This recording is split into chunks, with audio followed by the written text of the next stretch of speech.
Igitondo ciza ku bakunzi ba Hobe Rwanda TV. Uyu ni umwanya tubagezaho amakuru yabyutse acaracara mu karere k'ibiyaga bigari. Inkuru igezweho cyangwa iyo twakwita nka breaking news nivuga ku rugamba rurimbangije hagati ya M23 ndetse n'ingabo za Congo FARDC zifatanyije na FDLR. Ubu aya masaha turi kuvuganiraho y'igitondo cyo kuri wa gatandatu, ubu turi saa 4:15. Ubu tuvugana urugamba rwatangiye ruri kubera aho bita Sake, by'umwihariko ku musozi bita Kanyabuhoro. Murabibona ko zaramutse zabukereye, izo ni FARDC ku murongo aho twakwita kuri front line, aho zigiye guhura na M23 irangajwe imbere na General Sultan Makenga, aho M23 rwose imaze kwigarurira igice kinini cy'umujyi wa Sake, ndetse ikaba iri gukora iyo bwabaga ngo ifate aka gasozi ka Kanyabuhoro. Bivugwa yuko ndetse ari agasozi kari strategique ku buryo ngo byoroshye ndetse binafasha M23 kuba yagera Goma mu birometero bitarenze 10, ikaba yafata umujyi wa Goma. Abaturage nkuko mubibona babukereye mu gatondo, bagiye kwihera ijisho icyo bita gushungera urugamba, kimwe nuko abandi badafite intege zo kujya ku rugamba babyutse bashaka uko bazinga utwangushye bakava mu mirongo y'urugamba. Amakuru atugeraho kandi ari breaking news, natubwira yuko ku munsi w'ejo, mu rugamba rwabaye rw'umunsi w'ejo, M23 yabashije kwivugana kimwe mu gihangange gikomeye cy'umujenerali wari uyoboye umutwe wa FDLR, akaba yitwa General Omega, aho bamusanze hejuru ku gasongero k'ikirunga cya Nyiragongo. Nuko biza kurangira rwose M23 uyu mujenerali imuhitanye. Ubu aka kanya tuvugana uwo bita General Omega akaba atakibariruzwa mu isi y'abazima. Nkuko mubibona, abaturage mu mujyi wa Goma imitima iri hejuru, ubwoba ni bwose. Bamwe batangiye kuzinga utuntu twabo bahunga berekeza mu nkengero z'umujyi wa Goma hafi n'u Rwanda, ndetse bamwe bakaba bari no kwambuka umujyi wa Goma baza mu mujyi wa Rubavu.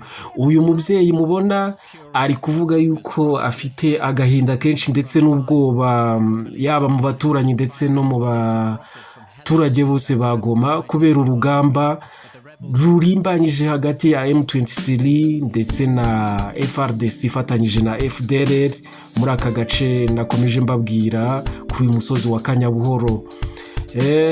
Amakuru yandi atugeraho nuko inkomere zikomeje kugenda ziyongera, inkomere z'urugamba ziri kugenda ziyongera kandi ziri kwitabwaho, aho ziri kuvanwa ku rugamba cyangwa abakomeretse bakaza kuvurirwa mu bitaro bya Goma. Abaganga bakomeje gukora iyo bwabaga kugira ngo barebe ko bagarura ubuzima bw'abakomeretse, ndetse ku mirongo y'urugamba nkuko mubibona hakurya aho ni ku gasozi ka Kanyabuhoro, hari kubera amapambano, hari kubera icyo twakwita urugamba nyirizina hagati ya M23 na FARDC. Amakuru atugeraho aratubwira yuko ku munsi w'ejo rwose M23 yari yagerageje gukubita, by'umwihariko igakubita FARDC. Byaje kugera mu masaha ya 1:50 z'umugoroba, FARDC ifata umwanzuro wo gusubira inyuma, aribyo twita withdraw mu ndimi z'amahanga cyangwa mu ndimi zikoreshwa ku rugamba. M23 rero yabyutse yasizoye ifite gahunda nk'uko umuvugizi wayo yabitangaje ku munsi w'ejo. Yavuze ko M23 ije kandi iri determinated, ifite kuzahura cyangwa gucungura abaturage b'umujyi wa Goma, ngo kuko barababaye. Nk'uko umuvugizi wayo yabivuze ku rubuga rwa X, yavuze yuko M23 ije ahumuriza abaturage b'umujyi wa Goma, ababwira yuko M23 ije kubacungura.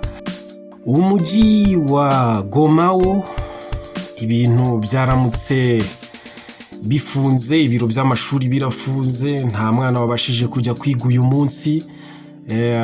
Ababyeyi n'abana uyu munsi birirwanye mu mago, nta cyizere cy'uko amashuri yafungura cyangwa ubuzima bugakomeza, kuko ikikango ni cyose.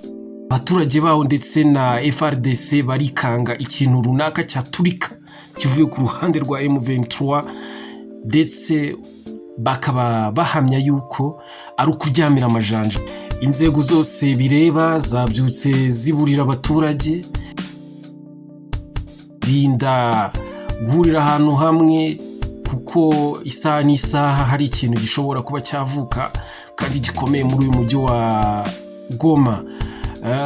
Umuvugizi w'igisirikare cya FRDC mu magambo ye yavuze ko igisirikare cya FRDC gifite ingufu ndetse n'ubushobozi bwo guhangana ndetse bagatsinsura umutwe wa M23 bakawigiza inyuma. Ari nayo mpamvu ibikoresho byose iyo bwabaga igisirikare cya FRDC gifite, ingabo z'umuryango w'abibumbye MONUSCO bagerageje guhuza ingufu, ubu aka kanya bakaba bose babarizwa ku mirongo y'urugamba imbere, aho bita muri aka gace k'umusozi wa Kanyabuhoro. Dukomeje gukurikirana inkuru y'uru rugamba, turagenda tubagezaho amakuru yizewe kandi ari kubera igihe y'ibice n'ibirindiro M23 iragenda ikomeza gufata. Tukaza kugenda dukomeza kubaha amakuru yizewe kandi tukabahabera nk'uko musanzwe mubizi. Tukaba turi inshuti y'akadasohoka kandi tukaba tubizeza yuko nta na kimwe muzatuburana. Tukaba tubibutsa yuko mugomba gukora subscribe ndetse mukanasharinga inkuru nk'izi ngizi ziba zije zishyushye, kugira ngo zibashe kugera kuri benshi mu magroupe ya WhatsApp yanyu, ndetse no mu nshuti. Mukomeze mu sharing inkuru kugira ngo bidufashe natwe gukora akazi kacu twiyemeje, ndetse tukanabakorera neza. Asante sana.